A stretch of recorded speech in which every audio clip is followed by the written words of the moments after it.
मैं अंकित कुमार, भौतिक प्रवक्ता, लाला जगदीश प्रसाद सरस्वती विद्या मंदिर, जानसठ रोड, मुजफ्फरनगर से। आज हम लोग घर्षण के विषय में पढ़ेंगे। जब भी हम लोग गति की बात करते हैं तो कुछ बल जो हैं उनका अनुभव हम लोग करते हैं। जैसे अगर हम मान लें कि हमारे पास एक ब्लॉक है और इस ब्लॉक पर हमने कोई बल F लगाया है, तो दो स्थितियां हो सकती हैं, या तो ये गति करेगा या नहीं करेगा। तो दोनों ही स्थितियों में हम ये अनुभव करते हैं कि इस वस्तु पर विपरीत दिशा में एक बल कार्य कर रहा है। वो बल जो इस वस्तु के सतह और जो नीचे सतह है उसके बीच में कार्य करेगा। अर्थात वस्तुओं की सतहों के बीच अगर एक वस्तु दूसरी वस्तु के ऊपर गति कर रही है तो दोनों वस्तुओं की सतह के बीच एक बल कार्य करता है जो इस वस्तु की गति का विरोध करता है। यह बल ही घर्षण बल कहलाता है। अर्थात अगर मैंने इस पर यह बल इस डायरेक्शन में लगाया तो यहाँ पर इसके सरफेस में अपोजिट डायरेक्शन में एक बल लगेगा जिसे हम घर्षण बल कहेंगे, यानी कि फ्रिक्शन फोर्स।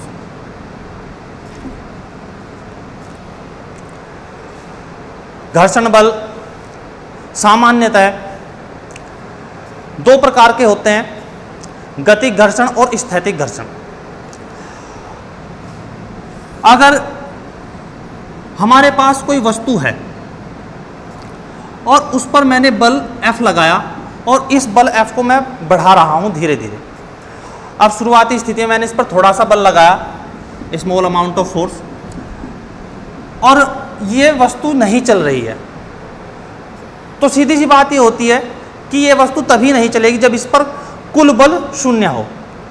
हमने तो एक बल इधर इस दिशा में लगा दिया, तो शून्य कब होगा? जब इस पर इतने ही परिमाण का विपरीत दिष्ट बल कार्य कर रहा हो।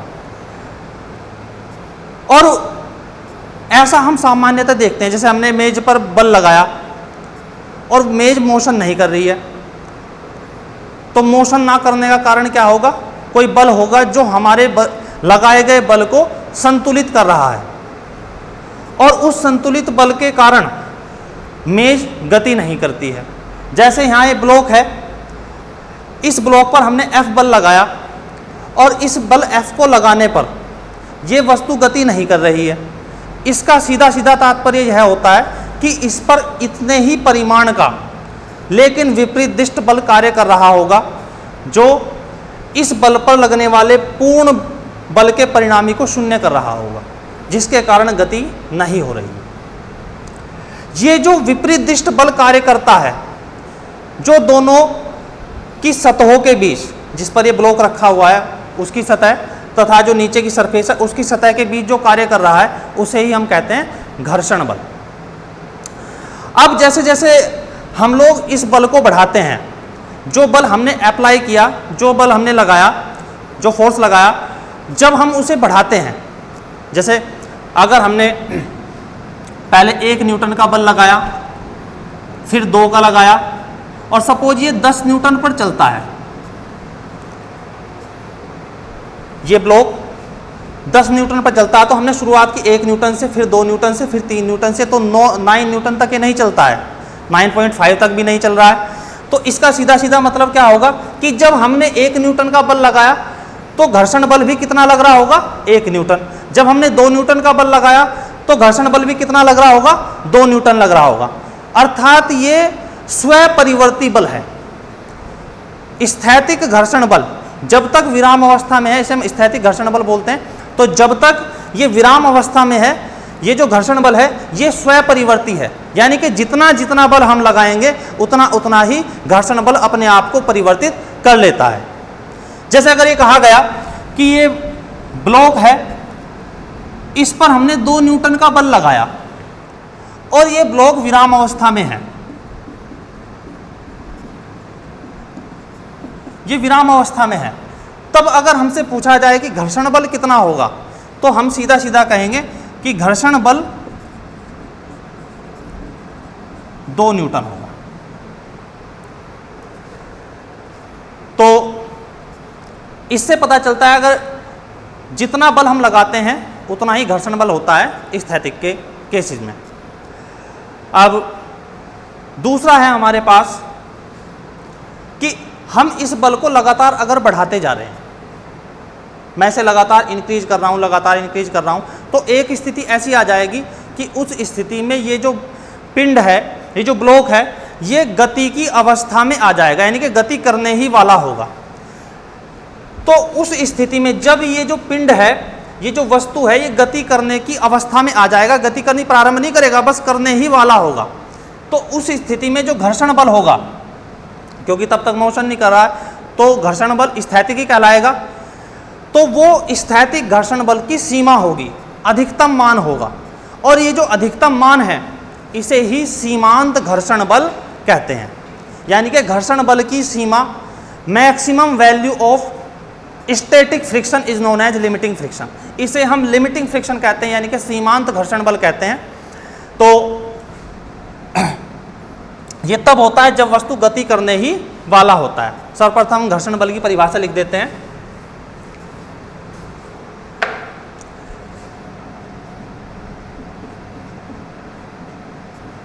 वह बल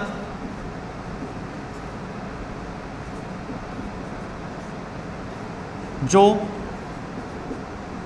दो वस्तुओं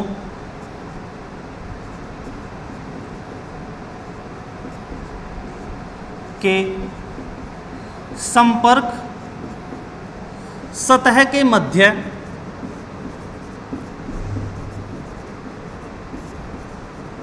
कार्य करता है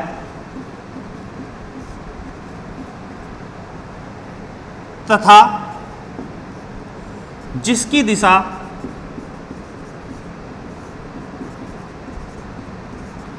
गति की दिशा के सदैव विपरीत होती है। अर्थात घर्षण बल कौन सा होगा? जब एक वस्तु किसी दूसरी वस्तु के ऊपर गति करेगी तो दोनों वस्तुओं की जो सतह हैं उनके बीच कार्य करेगा। जैसे हमारे पास ये डस्टर है, मैंने इस डस्टर के ऊपर ये डस्टर रख दिया, तो इनकी जो कॉन्टैक्ट सरफेसेज हैं, ये इसके कॉन्टैक्ट सरफेस हो गए, ये और ये। तो ये इसके ऊपर अगर मैं इसे चलाने की कोशिश करूं, मैं इसे ऐसे चला रहा हूं, तो मैं देखूंगा कि एक फोर्स विपरीत दिशा में कार्य कर रहा है। न्यूटन के नियम के अनुसार बल तभी लग सकता है, तिरत्ते नियम के अनुसार, कि जब विपरीत दिष्ट बल हो। तो मैं इस पर बल लगा रहा हूं तो इसका मतलब है कि विपरीत दिशा में भी एक बल कार्य कर रहा है। तो बल कौन सा है? घर्षण बल है। तो जब मैंने इसे इस पर गति कराया तो इनके जो संपर्क सतह है, इन संपर्क सतह के मध्य में गति की विपरीत दिशा में एक बल कार्य करता है, और ये जो बल है इसे ही हम घर्षण बल कहते हैं। तो घर्षण की हमने परिभाषा दी। घर्षण बल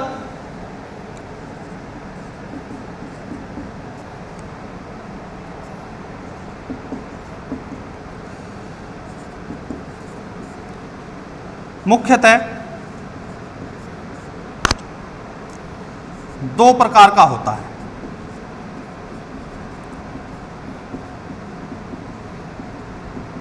सर्वप्रथम स्थैतिक घर्षण बल। स्थैतिक घर्षण बल, और दूसरा है गतिक घर्षण बल।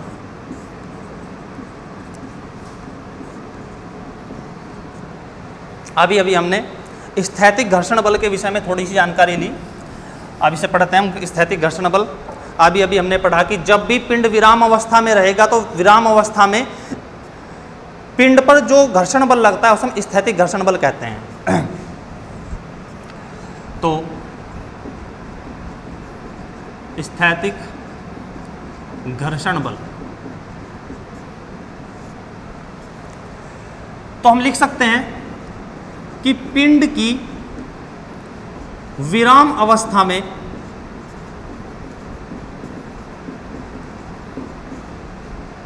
पिंड पर लगने वाला घर्षण बल स्थैतिक घर्षण बल कहलाता है।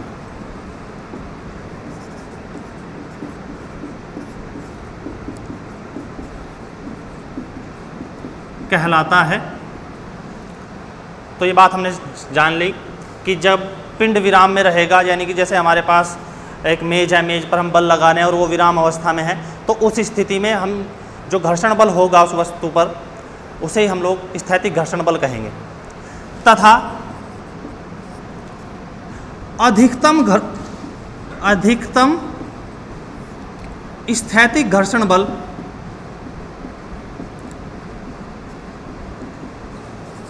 अधिकतम स्थैतिक घर्षण बल को सीमांत घर्षण बल कहा जाता है। यानी कि स्थैतिक घर्षण बल के अधिकतम मान को ही हम क्या कहेंगे, सीमांत घर्षण बल कहेंगे, लिमिटिंग फ्रिक्शन कहेंगे। जैसे अगर हमारे पास एक ये ब्लॉक है, इस पर हमने एक बल लगा दिया और ये बल इस तरह से हमने लगाया कि ये वस्तु चलने की स्थिति में आ गई है। ये जो ऑब्जेक्ट है, जो ब्लॉक है हमारा, ये मोशन की स्टेट में आ गया है। तो मोशन की स्टेट में आने का मतलब क्या है कि मैक्सिमम फ्रिक्शन फोर्स है। अगर मैं थोड़ा सा फोर्स बढ़ा दूं तो तुरंत मोशन करना शुरू कर देगा। तो ये मैक्सिमम फ्रिक्शन फोर्स यहाँ पर वर्क कर रहा होगा, यानी कि लिमिटिंग फ्रिक्शन वाली बात होगी। अब इस स्थिति में इस ब्लॉक पर जो फोर्सेज वर्क कर रहे होंगे, जो फोर्स इस पर लगे हुए होंगे, वो कौन कौन से होंगे। अगर इसका मास m है तो इस पर एक बल नीचे की तरफ लग रहा होगा, weight of block that is mg। किसी भी वस्तु का भार, ये वस्तु कहीं भी रखी है पृथ्वी पर, इसका जो भार है वो सदैव कहाँ काम करेगा, नीचे की तरफ काम करता है। तो इस ब्लॉक पर नीचे की तरफ एक बल लगता है mg। अब क्योंकि नीचे की तरफ मोशन तो कर नहीं रहा है, इसका मतलब यह है कि नीचे का जो सरफेस है उसने भी ऊपर की तरफ कोई बल लगाया होगा, जिसकी वजह से ये ब्लॉक ना तो नीचे मोशन कर रहा है, नीचे मोशन नहीं कर रहा। तो वो जो बल है उसे ही कहते हैं हम आर, नॉर्मल रिएक्शन, अभिलंबवत प्रतिक्रिया। किसी भी सतह पर, जैसे मैं इस सरफेस पर खड़ा हूं तो मेरा भार नीचे की तरफ अर्थ की वजह से लग रहा है, तो जो अर्थ का जो सरफेस है ये भी ऊपर की तरफ एक बल लगा रहा है, जिसे हम कहेंगे अभिलंबवत प्रतिक्रिया। सभी वस्तुओं पर यह अभिलंबवत प्रतिक्रिया लगती है, जो भी किसी सरफेस पर रखा होगा उस पर। तो यहाँ पर ये होगा एक ये अभिलंबवत प्रतिक्रिया आर। तो हम लिखेंगे यदि वस्तु पर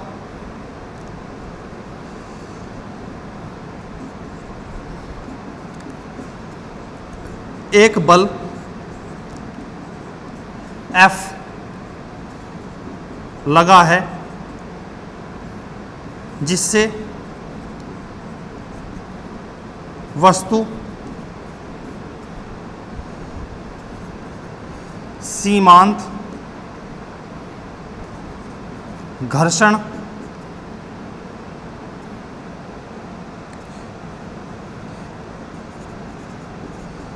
चलने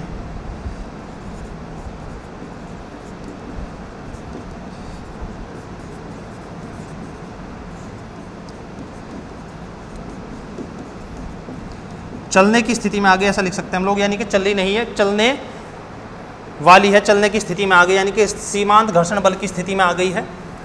तब वस्तु पर कार्य करने वाले, यदि वस्तु का द्रव्यमान m है तब वस्तु पर निम्न बल कार्य करेंगे।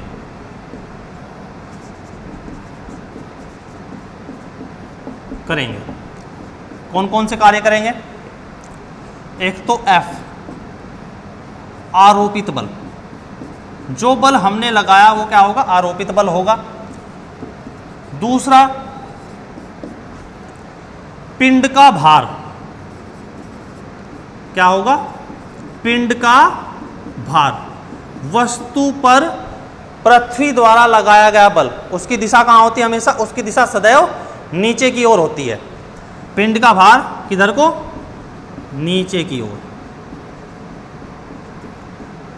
तीसरा घर्षण बल,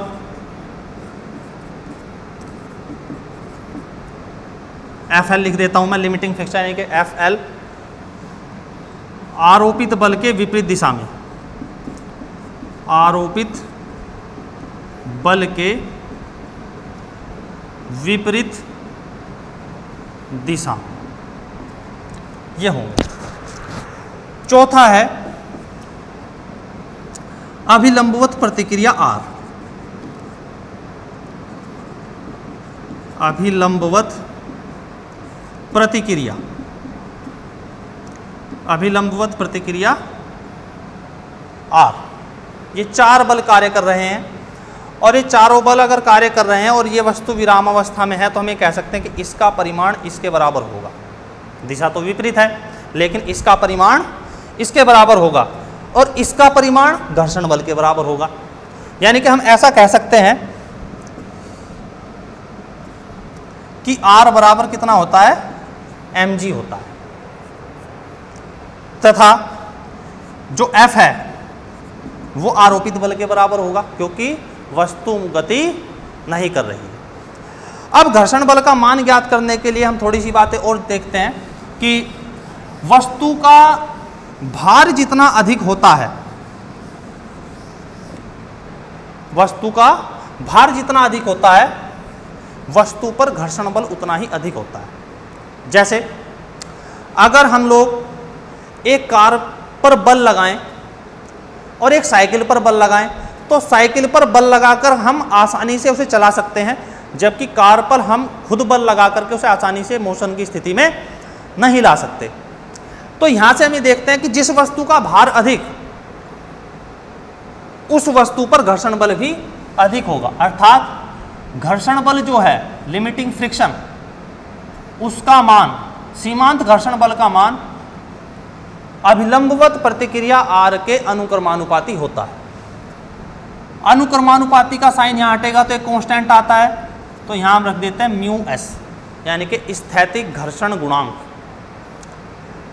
तो म्यू एस क्या है, mu S is the constant of proportionality, यानी कि जहां म्यू एस अनुक्रमानुपाती नियतांक है,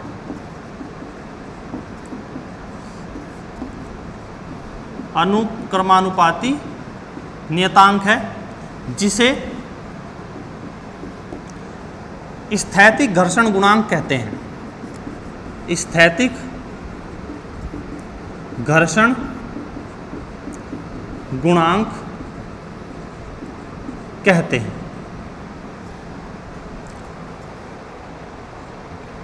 अब म्यू एस बराबर होगा F अपॉन R, और R किसके बराबर होता है, mg के, और Fl ma कह सकते हैं। हालांकि यहां पर तो म्यू एस बराबर a अपॉन g भी होता है। ठीक है, अब हम लोग डिस्कशन करेंगे गतिक घर्षण के बारे में।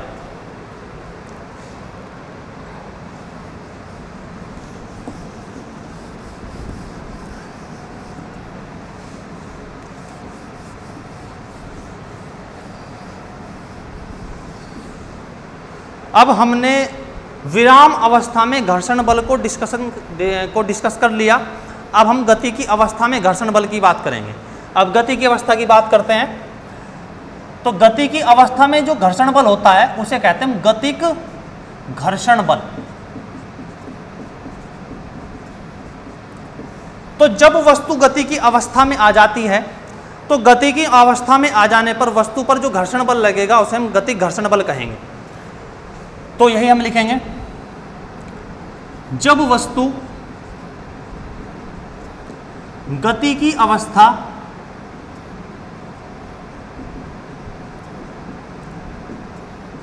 में होती है तब वस्तु पर कार्य करने वाला या लगने वाला घर्षण बल गतिक घर्षण बल कहलाता है।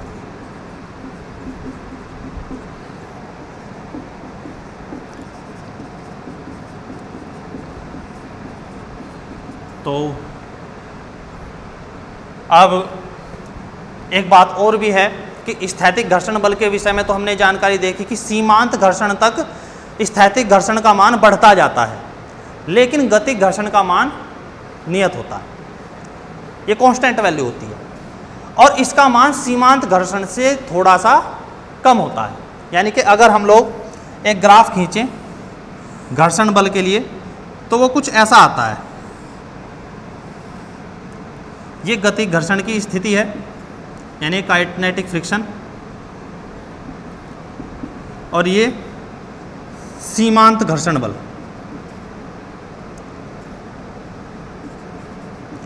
सीमांत घर्षण बल, और ये होता है स्थैतिक।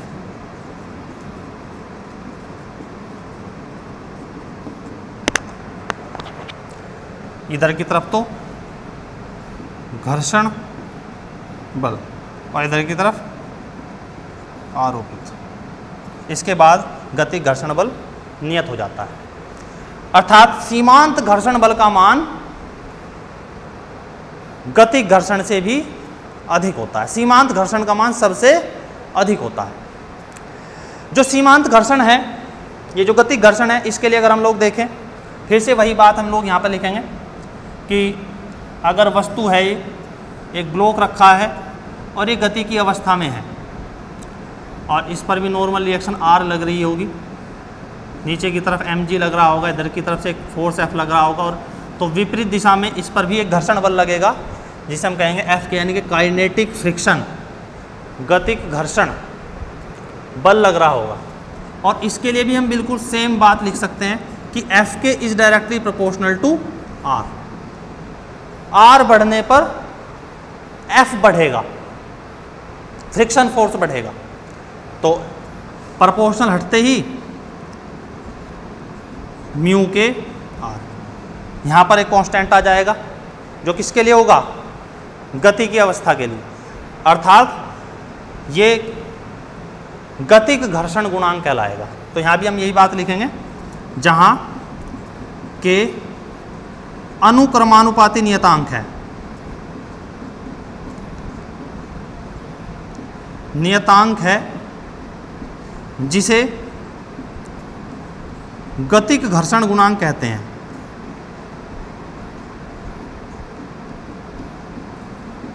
गतिक घर्षण गुणांक कहते हैं।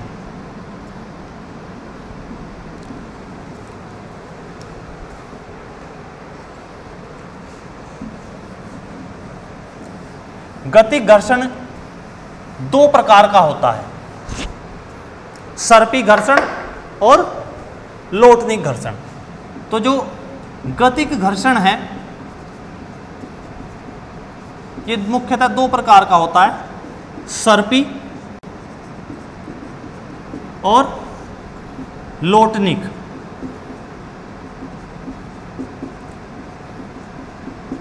यानी कि sliding friction and rolling friction.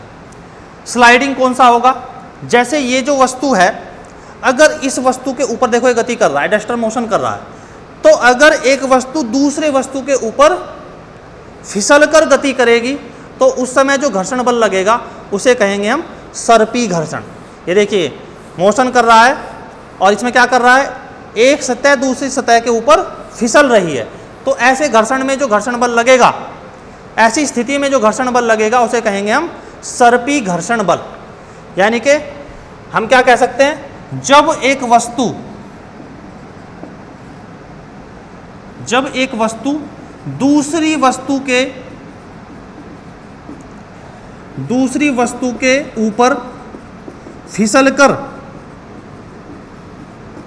गति करती है, तब कौन सा घर्षण होगा, सर्पी होगा। अब लोटनी कहाँ होगा? अगर एक वस्तु दूसरी वस्तु के ऊपर लुढ़क कर गति करे, अगर एक वस्तु दूसरी वस्तु के ऊपर लुढ़क कर गति करेगी, उस समय जो घर्षण बल होगा उसे हम कहेंगे लोटनिक घर्षण बल। तो क्या लिखेंगे हम? जब एक वस्तु दूसरी वस्तु के ऊपर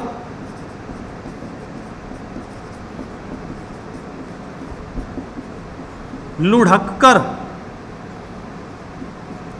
गति करे, तब जो घर्षण होगा वो क्या कहलाएगा? लोटनिक घर्षण बल। जहां पर पहिए लगे होते हैं उसमें लोटनिक घर्षण होता है। और आप लोगों ने देखा होगा कि जहां पर भी पहिए लगे होते हैं उसमें घर्षण बल का मान बहुत कम होता है। जैसे अगर साइकिल में पहिए ना हो तो ऐसे ही चलाने में हमें बहुत ज़्यादा बल लगाना पड़ेगा, और अगर पहिए हैं तो हम उसे बड़ी आसानी से धकेल कर ले जा सकते हैं। तो पहिए उसमें इसीलिए लगाए गए हैं ताकि घर्षण बल का मान कम किया जा सकता है। तो घर्षण बल के मान को कम करने के लिए पहिए लगाए जाते हैं। तो लोटनिक घर्षण का मान सर्पी घर्षण से कम होता है। अब हम लोग पढ़ेंगे घर्षण कोण। जब एक वस्तु जिस पर एक बल लगा है F, तब उसके ऊपर जो बल कार्य करते हैं, जैसे हमारे पास ये एक वस्तु है, इस पर जो बल कार्य कर रहा होगा, एक mg नीचे की तरफ कार्य कर रहा होगा, तो इसकी प्रतिक्रिया r ऊपर की तरफ कार्य कर रही होगी। इसी प्रकार अगर इस पर एक बल इस दिशा में लग रहा होगा, एक बल हमने इधर की तरफ आरोपित कर दिया F, तो इसकी प्रतिक्रिया यानी कि घर्षण बल किधर कार्य कर रहा होगा? इसके विपरीत दिशा में कार्य कर रहा होगा। तो यहां पर दो प्रतिक्रियाएं बल कार्य करता है जब हम एक वस्तु पर बल लगाते हैं। ये वाला घर्षण बल है, अगर ये रुका हुआ तो स्टैटिक फ्रिक्शन कहेंगे हम इसे। तो जब ये वस्तु है हमारे पास, इस पर जब बल लग रहा है, एक तो mg के कारण प्रतिक्रिया बल हो गया r ऊपर, और एक हमारे द्वारा लगाए गए बल की वजह से घर्षण बल जो है वो भी एक प्रतिक्रिया बल है। तो दोनों प्रतिक्रिया बल का जो परिणामी होगा वो वेक्टर के अकॉर्डिंग हम देखेंगे कि यहाँ टेल से टेल मिल रही है, तो यहाँ पर कौन सा नियम लगेगा? Parallelogram law.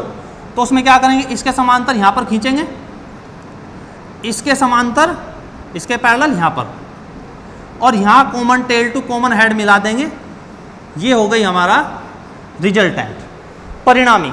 तो यहाँ पर दो प्रतिक्रिया बल जो है, एक तो प्रतिक्रिया ये थी अभिलंबवत प्रतिक्रिया, और एक ये भी थी, इन दोनों के जो रिजल्टेंट है ये प्रतिक्रिया का परिणामी हो गया।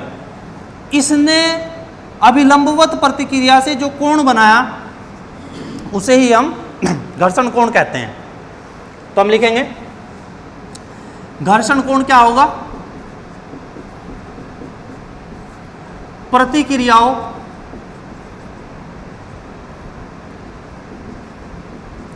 के परिणामी तथा अभिलंबवत प्रतिक्रिया के मध्य कोण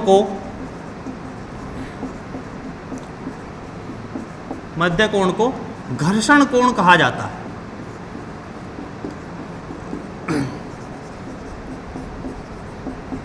घर्षण कोण कहा जाता है। अब अगर इसका मान हम यहां से ज्ञात करने की कोशिश करें तो जो अल्फा है हम tan से निकाल सकते हैं। tan अल्फा बराबर होगा परपेंडिकुलर अपॉन बेस, यानी कि लंब बटे आधार। तो लंब होगा ये इसके इक्विवेलेंट होगा बल के। आधार कितना है? अभिलंबवत प्रतिक्रिया r। तो F क्या होता है? म्यू एस r, r से r कैंसिल हो जाता है, तो tan अल्फा बराबर हो गया म्यू। तो यहाँ से हम देखते हैं कि घर्षण कोण का tan घर्षण गुणांक के बराबर होता है। एक एंगल ऑफ रिपोज को हम डिस्कस करेंगे।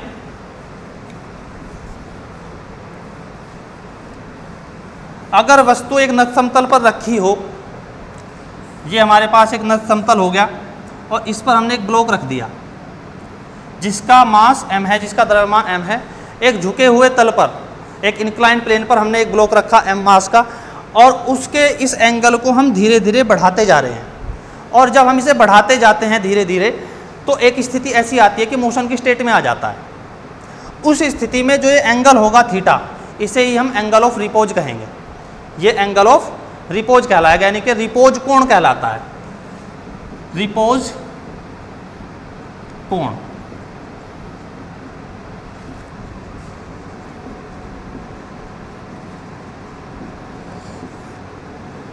जब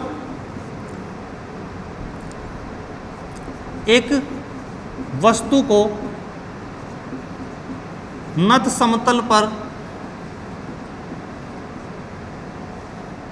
एक नत समतल पर रखकर आनत तल का झुकाव बढ़ाया जाता है,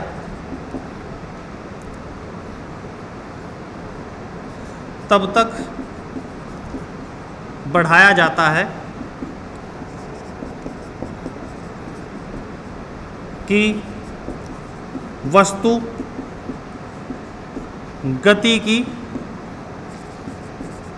अवस्था में आ जाए, यानी कि गति की अवस्था में आ जाए, गति करने की अवस्था में। तो तब आनत तल के कोण को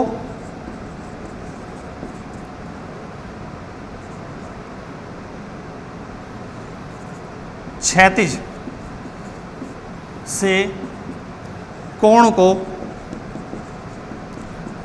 रिपोज कोण कहा जाता है।